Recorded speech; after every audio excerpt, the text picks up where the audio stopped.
Welcome to another episode of the Mailman Podcast. And today's episode is going to be rather interesting because we're going to be talking about 2001's How High. So that's definitely going to be interesting to talk about. And first of all, I want to give a couple of shout-outs. First of all, I want to give a shout-out to the great Spanky and G. They just did a podcast on a new episode of their Movie Man podcast on About Schmidt. And I have heard of this movie, but I have not seen it. But I am very inclined to see it because they make it sound very interesting. So that might be something to watch for. And I'd say it will be a future watch because it does sound a little bit interesting. And next week, they're actually going to do The Big Lebowski, which, if you've been watching my YouTube page a long time, you'll know that I did a video called Top 10 Favorite Movies. And The Big Lebowski is one of them. And in fact, I even think that the poster is the thumbnail for the video. And The Big Lebowski is one of my favorite movies of all time. So it's definitely going to be interesting to see what they do next week. And I cannot wait for next week. That is going to be an amazing episode. Spanky and G, great people. They're my very best friends. And cannot wait for next week. That is going to be an amazing episode. And another shout out I want to give is to a web show that I really like and I'm a fan of. And that's called The Cinema Snob. And I'm not sure how many people have heard of the Cinema Snob, but he's an internet reviewer that mainly reviews exploitation films. And he just came out with an episode today called 42nd Street Forever, and that's a look at all these exploitation movie trailers and stuff like that. And he reviews exploitation, horror. He's a very good reviewer. And it's stunning right now. It's raining right now. That's just awesome. Anyway, he's a really great reviewer. If you haven't seen the show, definitely check it out because it's very funny. It's very funny. So now it's time to shoot the shuffle. Number 1, 4 Degrees by Tool from Undertour. Really good debut album from Tool, and this is one of the best songs, if not the best song on it. Number 2, Escape from the Island by Kiss from Music from the Elder. While Music from the Elder is not one of their better albums, it still has a few good songs on there, like Mr. Blackwell, whatever Ace Frehley's song was on there. The Oath, I think is one of the more heavier songs on there, and this song, which is an instrumental, and it's really good. Number 3, Joy to the World by Three Dog Night from Naturally. Really good song. Number 4, America by Spinal Tap from This Is Spinal Tap. Spinal Tap is also one of my favorite movies of all time. Maybe the funniest movie I've ever watched. And the soundtrack is also equally as amazing. Number 5, Decay by Sevendust from Blackout the Sun. This is a really good modern rock band. If you haven't heard them, check them out because they're really good. And this is their latest album, I think.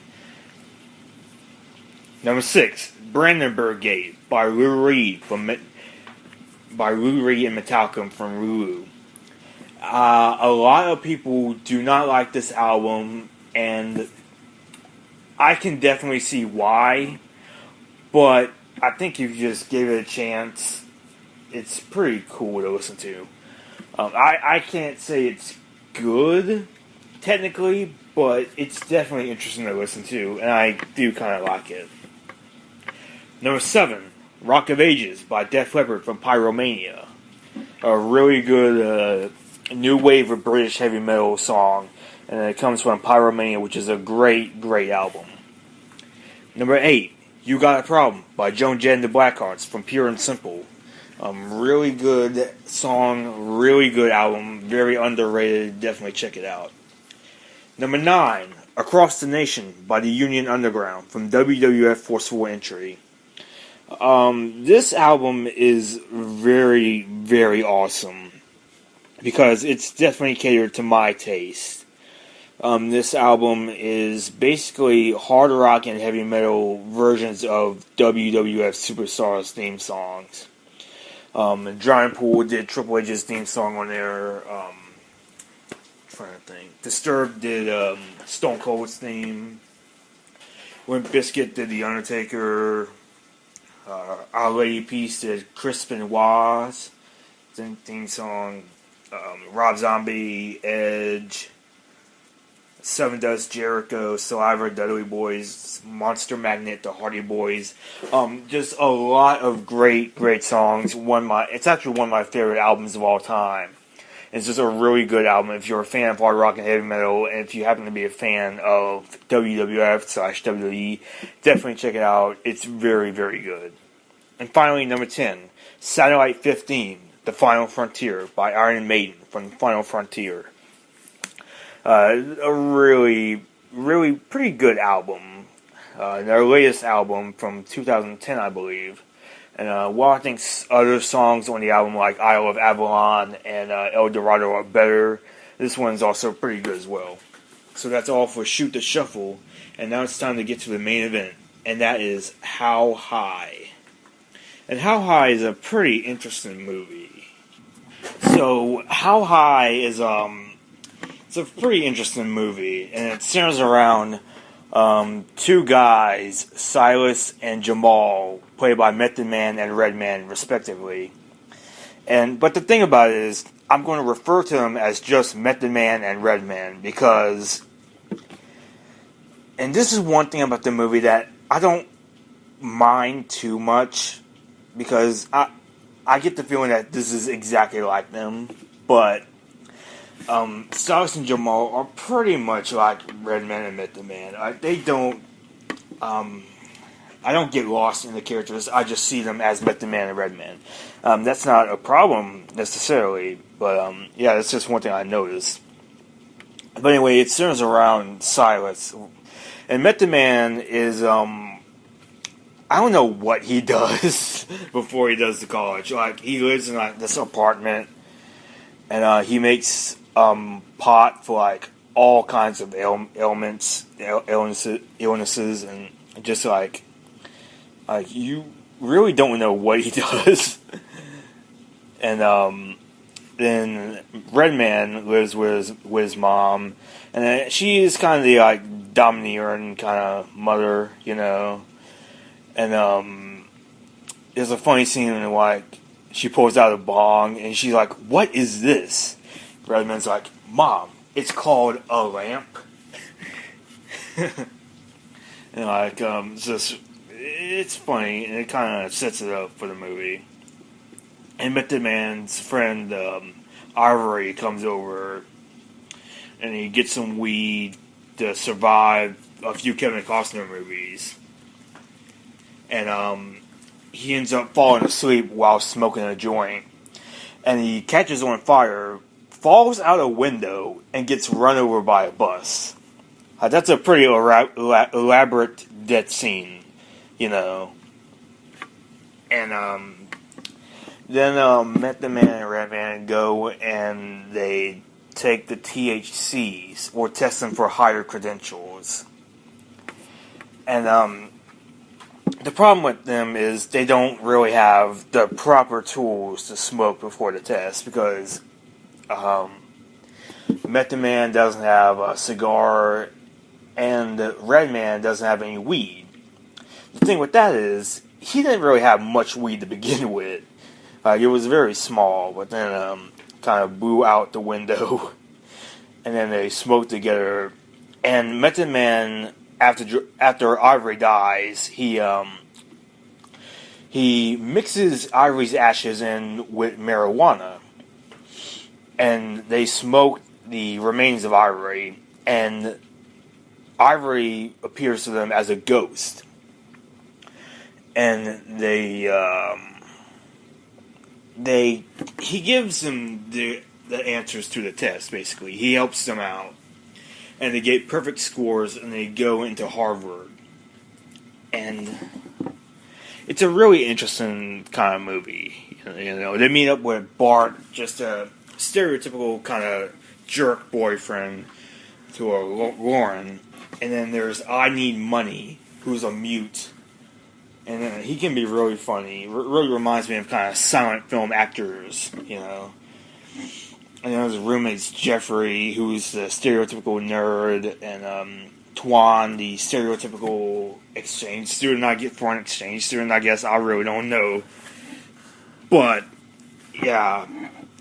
And they visit Dean Cain, who is, again, stereotypical kind of character in these college movies. And he kind of plays that college dean kind of character who just doesn't get the joke and wants everything done a certain way. And you know, he's that character, and he's actually really funny as well. And they enter a botany.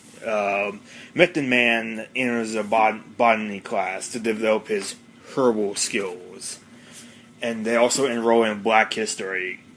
And that's really funny because the professor of the Black History class is white, and he is pretty funny. You know, like he just does all kinds of stuff. Like, you know, like Method Man and Redman try and get out of the class, and Redman just walks out of the class, like he doesn't care. And Method Man gets asked, like, where are you going? And Method Man's like, we didn't land on Prince Rock. Prince Rock landed on us.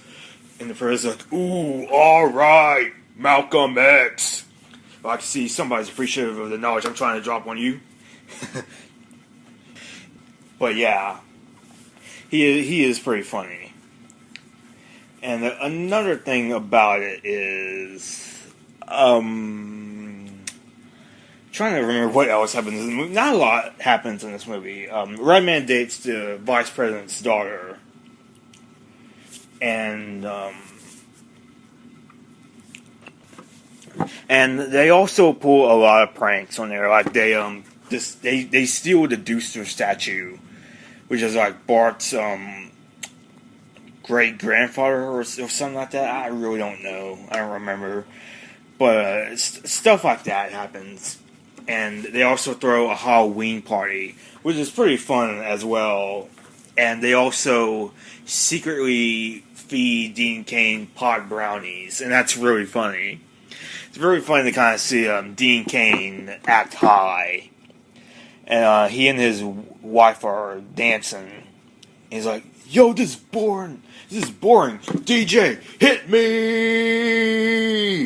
Like, that's exactly what he says. And just really funny to see that. And the Halloween party gets crazy. And then, out of nowhere, this pimp appears called Baby Powder, played by Mike Epps. And just, like, there's no reason he should be here.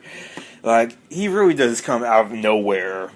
And I think he's only there just so the Halloween party can be ruined, you know. But he's actually really funny. And the reason he's called Baby Powder is he has his assistant pimp. And he puts baby powder on his hands and slaps people with them. That's kind of odd, but... and his interactions with his assistant pimp is also really funny as well. And another thing that happens in this movie, they smoke... Well, Gerald, who is the parole... I don't know what he's officially called. Volunteer officer, that's who he is, volunteer officer. And he steals the ivory plant and becomes a pothead, and it's really funny to see.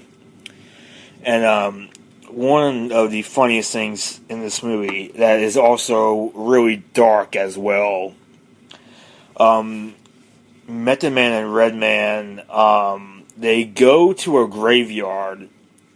They dig up, like, John Quincy Adams' corpse, and then they try and smoke the remains of it. That is just so bizarre and just so out there that is really funny. And you really don't see it coming, or at least you don't expect it to happen, but it ends up happening anyway. And it's just really hilarious. And that's probably like the best scene in the movie. So, meanwhile, Method Man and Redman are also, well, Method Man in particular is trying to create a truth serum because his botany professor says that if anybody in the class develops something groundbreaking, he guarantees them an A in the course. So he's trying to come up with a truth serum, and he ends up using the last of what is left of ivory after Gerald gets through with him to make a truth serum. And at the some type of party, alumni party, that's it. And he tests out the truth serum, and it works. And Lauren, meanwhile, throughout most of the movie, is doing something like she's trying to discover. She found Benjamin Franklin's artifacts, and they're trying to figure out what is the entire movie, and it ends up being America's first bong. And then the ghost of Benjamin Franklin appears along with Ivory and confirms that is indeed a bong. And just... this movie is just insane. Let's put it that way. It is just insane, you know. And Dean Cain gets fired, and everything just works out for the best, you know. And there's a lot of great jokes in there. And you don't necessarily have to be a fan of like college movies or even stoner movies to hate it or like it. I think it's really good. I think it's very funny, you know. And it's kind of ironic for someone like me to actually like this movie because in real life, I'm a straight edge. I don't drink. I don't do drugs. I don't smoke. I don't do any of that stuff. But I really found myself really enjoying this movie, mainly because it was so funny. And I think that's one of the great things about something like this, when it doesn't have to use like in-jokes to get a laugh or references to get a laugh, when it can just use its brain. Or lack thereof, since this is a stoner movie. And one thing I found interesting about this movie is that this movie was directed by Jesse Dillon, who is Bob Dylan's son. And I thought that was just so odd. And I think he later went on to do American Reunion, I think. And it's pretty interesting. So yeah, that's it for How High. There's not a lot to say about this movie. It's really funny. If you haven't seen it, definitely check it out, because it's really, really good. And so yeah, that's it for How High. Very, very funny movie. Definitely check it out if you haven't. It's really funny. So that's all for the Mel Matt podcast. And I'll see you again on Friday. And on Friday, we're going to be looking at a movie that I really don't want to talk about, because it's probably not worth time discussing, because it's very... let's just put it this way. It's terrible. It really is just terrible. But I think it will be pretty entertaining to talk about on the show. And the movie we're going to be talking about Friday is The Caretaker. And I don't know how many of you have heard of this movie, but if you have ever seen it, then you know why people don't talk about it. And this was an interesting experience, to say the least.